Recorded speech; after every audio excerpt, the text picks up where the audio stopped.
Ал видео басталмай жатып қызықты факт. Фильмнің басындағы мына шахтер атаның есімі Гарольд Брайн екен. Аш әріпі біздің тілге ауыстырғанда Г болады. Ойлап қарасақ таңғалатын түк жоқ, жай ғана есім, бірақ ең қызығы ағылшын тілінде Гарольд Брайн есімі Герабрин болып естіледі екен. Ал Герабрин деген есім бәріміз білетін Майнкрафттағы атышулы аңыздың бірі Херабрин есімімен таныс. Солай фильм жасаушылары Майнкрафттағы ең танымал аңыз есімді фильм басындағы кейіпкердің есімімен ұқсас қылып осындай керемет отсылка қалдырған болатын.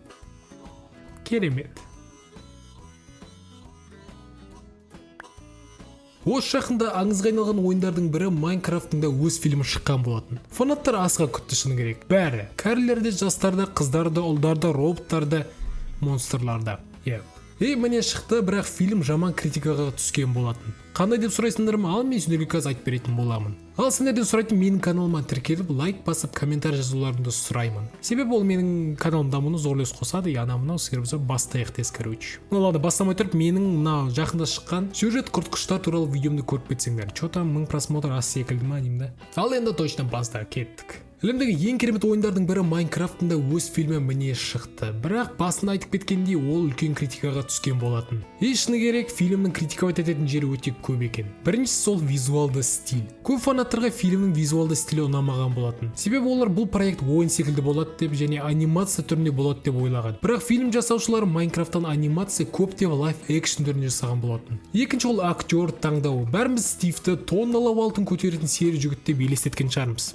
Тек мен ғана ма? Бірақ фильмде керісінше бейнені байқаймыз. Джек Блэк ё-моё. Ойлап қалмаңдар, бұл актер шыны керек жаман емес, бірақ Стивтің рөліне сай келеді деп мен ойламаймын. Және тек мен ғана емес, барлық фанаттар сол ойлайды. Және фильмде расизм бар деп есептейді. Себебі ойындағы Стив капкарашка, ал фильмдегі Стив әппарашка деп қояды. Кто такой Стив? Стив — это настоящая легенда Майнкрафт.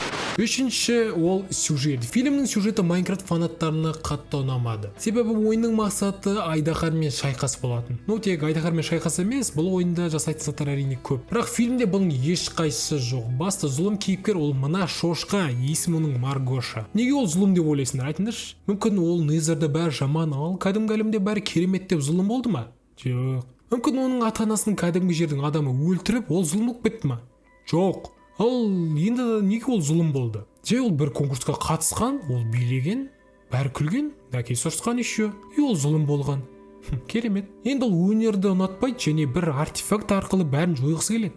Түк байыпты емес, Тек сюжет қана емес, актерлар да фанаттарға ұнай қоймады. Және фильм жай танымал проекттің атымен ақша табу жол деп есептейді. Бірақ фильмнің біраз кадрлары TikTok желісінде хайпқа айналған болатын. Мысалы, ол Стивтің тауық туралы әуені және де аңызға айналған Техноблейдтің коронасын киген шошқа. Енді шошқа ол өзде скинінде сондай шошқа етін. Сендер осы ойыншыны білесіңдер ма? Мен білмеймін шыны керек. Тіпті фильм шықпай тұрып оның трейлерінде де 1,3 миллион дизлайк жиналған болатын. Шықпай тұрып көрінген етін, жаман проект болатын. Және фанаттар басқа актер алатын шығар деп ойлаған болатын. Сониктің оқиғасы секілді. Бірақ жоқ. Дәл сол актерлармен фильм шықты. Және критикаға қарамай 557 миллион 665 мың $94 тапқан болатын. 150 миллион бюджетке жасалды. Тіпті фанаттардың өздері жалғыз отырып керемет проекттер жасайды. Еще тегін. Ал мықты компания болса тек ақша үшін өтірік типті оқиғасы бар фильм жасайды. Бұл ойын жай ойын емес, бұл ойын бізге балалық шақты берген ойын. Айтыңдаршы, Майнкрафттан басқа достарыңмен немесе туыстарыңмен басқа не ойын ойнадыңдар? Телефонмен. Басқа ойынға көшсек те Майнкрафттан жақсысын таппай осы ойынға қайтып оралатынбыз. Осылай керемет ойынның асыға күткен фильмі фанаттарға ұнай қоймады. Өкінішті, жарайды. Ал осымен де мен де аяқтайын. Ал сендер өз ойларыңды комментарийға жазып кетіңдер. Ал сендермен болған мен Олжас, Тоқыбай достар, каналға тіркеліп лайк басуды ұмытпаңыздар. Сау болыңдар.